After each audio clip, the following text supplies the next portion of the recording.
ఛ, పేరుకే ad agency. Colourful life, costly figures అంటే కమిట్ అయ్యాం. తేరా చూస్తే ఇక్కడ ఒకటి పోలేదు.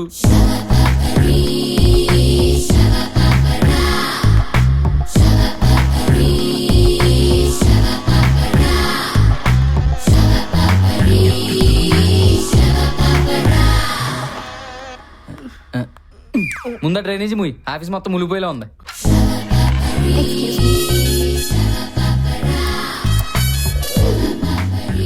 ఎస్ యూజ్ me. May I come in sir? రావడానికి నా పర్మిషన్ ఎందుకు? వచ్చి నీ పని చూసుకుని వెళ్ళిపో. What? Hi sir, I'm Vaishali from Mumbai. చెయ్యిస్తున్నా, నాతో ఏం పని? సార్, మీరు ఈ కంపెనీ ఎండి. అది గుర్తుంది, మర్చిపోలేదు, చెప్పు. నేను మీ కంపెనీకి కొత్తగా అపాయింట్ అయిన మోడల్ని శాండీ పంపించాను. ఆ రోజు మీతో ఫోన్లో మాట్లాడాను. రమ్మంది మీరే. ఇది ఇంత ఇలా చెప్తుందంటే మనం రమ్మనే ఉంటాం. మనకి మతిమరుపున్న సంగతి తెలియకుండా మేనేజ్ చేయాలి. ముందు స్టాఫ్ను పరిచయం చేద్దాం. మై డియర్ స్టాఫ్, ఇది సారీ, ఈ అమ్మాయి మన కంపెనీకి కొత్తగా అపాయింట్ అయిన మోడల్. పేరు Vaishali, from Mumbai. I'm Venu from Venkatapuram, creative head of this company అని అనుకుంటుంటాడు. క్రియేటివ్ లేదు, హెడ్ లేదు. ఐఎమ్ రామ్ బాబు. ఎవరా నువ్వు? ముర్రే జాతి గేదెలో మధ్యలో వస్తావు? సార్ నేను మీ కెమెరామెన్ ని. కెమెరామెనా డాబర్మేనా? మధ్యలో ఈ భయంకరమైన థ్రిల్లింగ్ ఎంట్రీ చేయట్రా? Hi Shiva. Hello sir. Vaishali is mister Shiva. Hi. Very genius. ఈ కంపెనీకి 2 స్ట్రాంగ్ పిల్లర్స్ ఉంటే ఒకటి నేనైతే రెండోది ఇతనే. హలో. హాయ్. Something special. వెళ్ళండి, చూసిన జాలిగా మీ పని మీరు చూసుకోండి. పదండి రా, పదండి. అమ్మో, ఇది పెద్ద ఖతర్నాక్లా ఉంది. ఈ యదవులందరినీ ఒక కంటి కనిపెట్టాలి, లేకపోతే మన యాడ్ కంపెనీ వేరే కంపెనీ అయిపోద్ది. అమ్మయ్యా, వచ్చేసావా? రావే. ఏంటత్తయ్య, ఇంటి వాతావరణం చాలా ప్రశాంతంగా ఉంది. మామయ్య లేరా? ఈ రోజు సంక్రాంతి కదా, మన కాలనీ కమిటీ హాల్లో డ్రామా వేయడానికి వెళ్ళారు. అయితే పద, మనం కూడా వెళ్దాం. అగ్ని, జమదగ్ని, ఎవరిక్కడ ఈ సమావేశం ఏర్పాటు చేసింది? ఎవరిక్కడ వేలంపాట మొదలు పెట్టింది? ఎవరిక్కడ నా తల కొట్టి తెస్తానని ప్రతిజ్ఞ చేసింది? మాట్లాడరే పిరికితనమా? నోరు మెదపడం లేదా? టెల్ మీ, కమాన్. నా తల కొట్టి తెస్తానన్న మునగాడెవడు చెప్పండి. కమాన్. ఎవరు చెప్పరా? శివుడు 3వ కన్ను తెరిచిన, ఈ జమదగ్ని 3వ అంకె లెక్క పెట్టిన, పుట్టేది అగ్ని, మిగిలేది భస్మం. ఎన్నిసార్లు చూసినా పాత గడపడు పాత డైలాగ్లేనా? కొత్త ట్రెండ్ ఫాలో అవరా బాబు. చావంటే భయపడ్డానికి అల్లాటప్పగా గల్లీలో తిరిగే రౌడీ నా కొడుకుని అనుకున్నారా? రాథోడ్, విక్రమ్ రాథోడ్.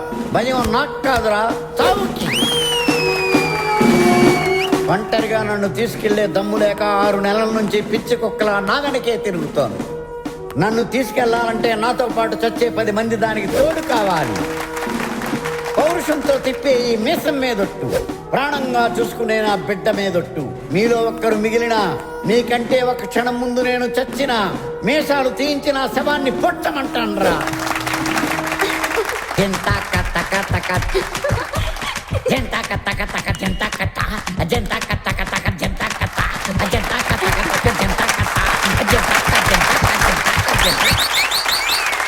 చూసావా మామయ్య ఎంత సూపర్ గా పర్ఫార్మ్ చేశారో? మామయ్య ఖచ్చితంగా పెద్ద ఆర్టిస్ట్ అవుతారు. నిజమే, నేను ఎప్పుడు ఆయన తిడుతూ ఉంటాను. నువ్వు ఇప్పుడు తీసుకురాకపోతే ఈ ఛాన్స్ మిస్ అయ్యేదాన్ని. ఇది మ్యాటర్. ఈరోజు ఎలాగైనా నా మనసులో మాట చెప్పాలి.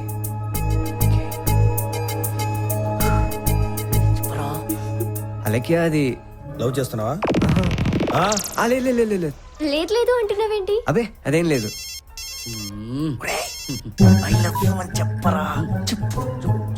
ఓ ఓకే ఓకే. చెప్పరానికి దండం పెడతాను. శివ, నేను వెళ్ళాలి. I'll meet you tomorrow. Okay, bye bye. Bye. నీకు అసలు బుద్ధి ఉందా? బంగారులో ఉంటే అవకాశం పోగొట్టవురా. అయినా మనసులో మాట చెప్పమంటే అంటావేంట్రా? చెప్పాలనుకున్నాను రా, కానీ మా నాన్న గుర్తొచ్చి చెప్పలేకపోయా. ప్రేమకి ఫస్ట్ విలన్స్ ఫాదర్సేరా. రే, మా నాన్న విలన్ కాదురా. విలన్ కాకపోతే మరి వార్నింగ్ లేంటి? మా నాన్నకి ఈ జనరేషన్ లవ్ అంటే పెద్దగా నమ్మకం లేదురా. అందుకే ప్రేమన్నా ప్రేమించుకునే వాళ్ళన్నా కొంచెం కోపం ఎక్కువ. అయితే పంచే ఏంటి? అసలు మీ బాబు మనసులో లవ్ కి లెంత్ ఎంత ఉందో తెలుసుకుంటే మ్యాటర్ ఈజీ అవుతాయి. ఎంత త్యాగమూర్తి నా మాతృమూర్తి. నాన్నగారిని బెడ్ కాఫీతో నిద్రలేపి మాకు టిఫిన్లు కాఫీలు టీలు ఇవన్నీ ఇస్తాం. ఆ తర్వాత కూతుర్ని స్కూల్కి పంపాలి, కొడుకుని భర్తని ఆఫీసులకు పంపాలి. కొన్ని తర్వాతనే రెస్ట్ ఉందా? లేదు.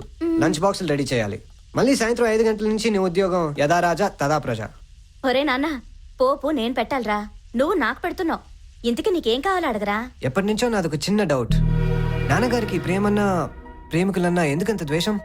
ఏంటమ్మా ఆలోచిస్తున్నావు? అది నాకు చెప్పకూడదా? ఈ సమాజంలో ప్రేమ పేరుతో జరిగే అన్యాయాల్ని చూసి ఆయన మనసు అలా రాయిలా మారిందిరా. నేను అడిగిన దానికి సమాధానం ఇదే అయితే నువ్వు అంతసేపు ఆలోచించవమ్మా. చెప్పడం నీకిష్టం లేకపోయినా తెలుసుకోవాల్సిన బాధ్యత కొడుగ్గా నాకుందని అడిగాను. ఒరే, అసలు ఏం జరిగిందో తెలుసా? లక్ష్మి,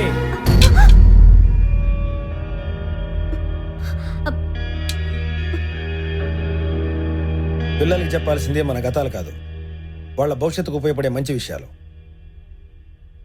ఎరా, ఏం తెలుసుకోరా నువ్వు?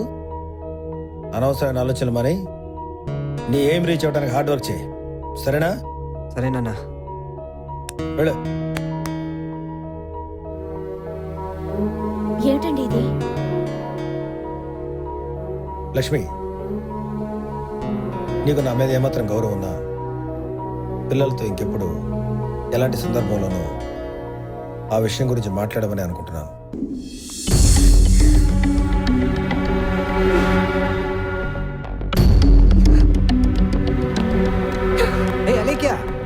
ఏంటి వెళ్ళిపోతున్నావు? ఏం లేదు, ఒకసారి నీతో మాట్లాడి వెళ్దామని వచ్చాను. నువ్వేమో చాలా